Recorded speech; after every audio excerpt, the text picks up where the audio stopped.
ownership and accountability are very interesting concepts. And chances are that if you are a working professional, you have given somebody feedback or you've received feedback about this recent times, or if you're talking to a family member or a friend, this has come up in some sort of a conversation about something that was not done, not complete, or something that possibly needs to be done for the future, etc. Such are these concepts. We often refer to ownership and accountability. Enough's available in literature, tons available in training programs, and there are so many discussions around this. But why does it happen that ownership and accountability really don't get sorted out? The problem is in the understanding. And this understanding about what will really create it. So it's not the concept that's a problem. We all know that ownership is about taking complete charge of something end to end and getting it done, whether it's in the family or within the friend circle or at workplace. Or accountability is being able to answer about certain results, the quality of the results, the timeliness, the resources used, etc.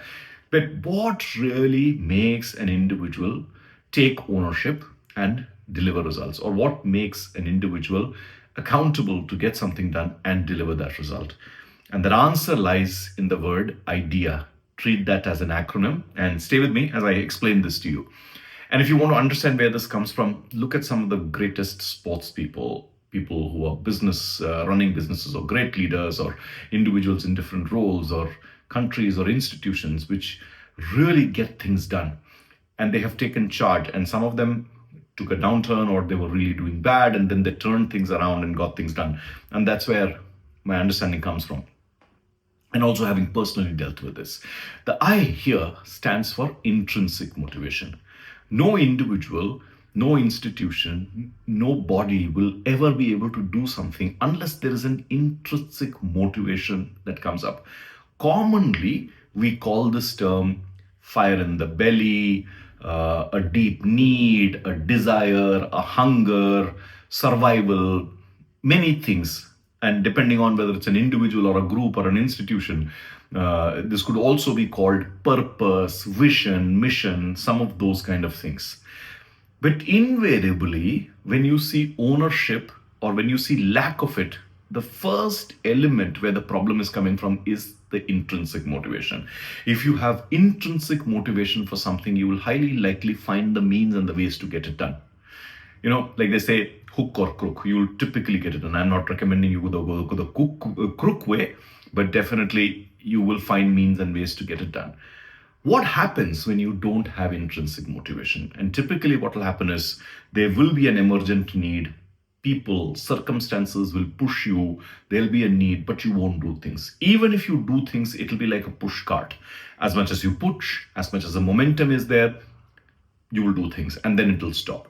So if you really want to take ownership, whether it is ownership of your health or of work or of family matters or of helping somebody or a social cause, or you want somebody to take ownership of their life, their finances, their mental health, etc., or in an organization you want a team to have ownership of something, or an organization to take ownership, you invariably need to help yourself or the other person or people find an intrinsic motivation. Without an intrinsic motivation, rewards, external stimuli, push, cajoling, coercion, manipulation, those will be required, and none of that is the good way to go. So work with that I, the intrinsic motivation, and highly likely you'll have the first step of ownership. The next step is D. Even if we have wishful desire, if we have deep fire, unless you have capability, deep capability, and that's what the D stands for, the deep capability, you will not be able to do things. And capability can be broadly understood in two ways. The core capability of doing something, like when it comes to work, your core capability could be project management or engineering or HR responsibility, or in life, your core capability could be about managing your circumstances or managing your finances, or doing things that you need to do with health. Or if you're a sports person, your core capability is playing that role or playing that sport that you play. That's your core capability. So in deep capability, the first thing that we all need is the core capability in that area that we operate in, whether it's a subject matter or of work or subject matter of the family or subject matter in personal life. Around the core capability, we need to have peripheral capabilities. Sometimes the peripheral capabilities are about being able to work with people. Sometimes it's about problem solving. Sometimes it's with dealing with situations. Sometimes it's about communicating. Sometimes it's stepping back and thinking about things. There are various peripheral capabilities that will help us. In workplace, we often say that not just trade skills but influencing should be good. So in that case, trade is the core skill, influencing is the peripheral skill. Or in our relationship, our spouse might say you have to be respectful in treating me or respectful in treating others. So the genuine capability of contributing to the family is your core capability. Being able to treat others with respect, understand them, care for them is the peripheral capability that comes into that relationship.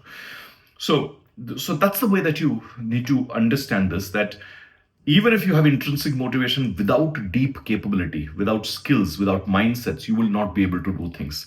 When you have a lack of those deep capability and skills, you will create a lot of noise. You will have a lot of wishful thinking. You may take a lot of external support, but you will really not be able to do things on your own.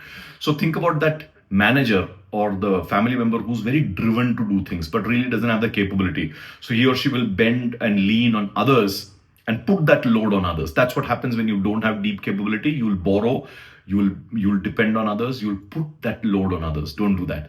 That get that capability to do things.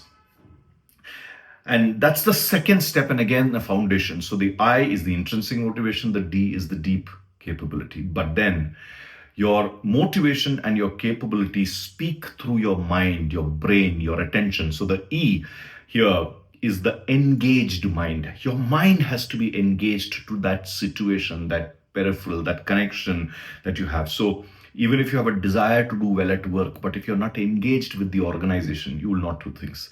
Even if you want to do things in the family, but you're not engaged with the family, you will have problems. If you want to work on your health, but you're not engaged with your own life, for whatever hurt and disappointment you have, or if you're not engaged with your own self, you will have a challenge. You will not act on that. So that engaged mind is very, very important. And we have seen this many times in life. Very capable people, they're also driven, they have a lot of vision, but they're not translating that vision. So without an engaged mind, there is a lot of passive thinking, there is a lot of passive daydreaming, or there is latent intent, latent capability, which never gets translated into action. So when we see and we've often heard this term, failed geniuses. So what's then happening is those failed geniuses either don't have some skills because of which they are failing, or they don't have an engaged mind which is helping them translate that intent and the capability into action. So if the engaged mind is the issue, so then we need to solve whatever is that energy block, that relationship block, that belongingness block that's there. You could always say 50-50, that the engaged mind, not having the engaged mind is 50% your problem and 50% is the problem, the environment and the people that you're working with. But you will really need to take ownership of that and solve it. And if you are watching someone not being engaged, and if you want that person to move and do things, and if you are in a position of a coach, mentor, a family member, a well-wisher, a friend, you can help them get them in, help get them engaged. They will do great things. Many times we see brilliant children, they are not doing well in academics, engagement issue. Or brilliant children who are not able to be socially adept, they then have a skill problem and an engagement problem. So that's where you need to understand. So if you see good people not performing, it's either a skill issue or an engagement issue. And you need to work with this, right? And that brings us to the last step, which is agility or adaptability. So you may be having a great intent, you may be having deep skills, and you also have an engaged mind. But if by nature you're not agile, by nature you're not adaptable, which means you cannot swiftly make changes, you cannot dump the plan that's not working and create a new plan, or you cannot create some alterations, or you can't listen to others and adjust, you can't step back before you step forward, you can't control your speed, then again, you will have a problem. So agility is the last thing that you need for ownership. If you're not agile, you will come across as rigid, you will be dogmatic, you will be very hard, and you'll be resistive towards the flow of things and the flow of life. So get your act in order, work on your idea, and you will have ownership of whatever you need to do. But invariably the starting point is find the motivation or find the purpose or help others find the motivation or the purpose. Skills are very important. Nothing progresses without skills, otherwise we put burden on others. The engaged mind is what really puts you in touch with the world and makes you act, and adaptability is what makes you walk the path comfortably and get to the results. Encouragement here for you is to look at idea, see where your issue is, see where you are stuck, solve that problem, take ownership of your life first. Someone who's taken ownership of all of their life, which means taken ownership of all of their roles in life, will highly likely be an effective human being. But if there is a human being, which is you or others, who is not taking ownership of some part of their life, that imbalance will start showing in other areas of our life. Again, like I keep saying in multiple of my videos, just like leadership and so many other things are about being a great human being, ownership again is about being a great human being, great at living your life. Have ideas? Be great at ownership.